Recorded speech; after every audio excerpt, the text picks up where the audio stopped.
Assalamu alaikum. Hello everyone. Welcome back to the channel.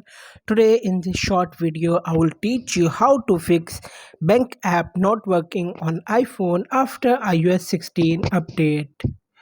So guys, first and basic method is offload app and reinstall it. Offloading app won't delete any of your app's data. For this, launch the settings menu on your device. On the settings page, swipe down to see General and tap on it. Now tap on iPhone storage. Here you find your banking app and tap on it. Tap Offload App. Offloading app will delete the app but keeps its documents and data. Again tap on Offload App to confirm your action. Now wait for few minutes, then reinstall the app.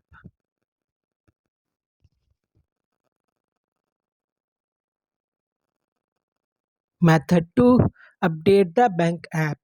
Make sure you have the latest version of your bank app installed. Open the App Store to confirm. Tap on your profile icon. Scroll down and find your bank app and see if there is a new app update. If it is show a new update, then update the app. Method 3. Check your storage.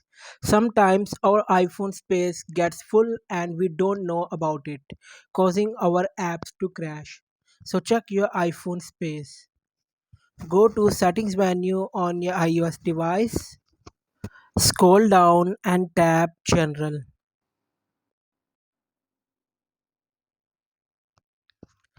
Now click on iPhone storage. Here, confirm that you should have 4 to 5 GB free space. Otherwise, your iPhone and apps may slow down. If you don't have enough space, then delete some data. So, guys, if your bank app is not working well after trying these three methods, reboot your iPhone once and reinstall all iPhone settings once. The bank app not working problem will be solved. That's it. Like this little video before you go and subscribe to our YouTube channel. Thanks for watching this video.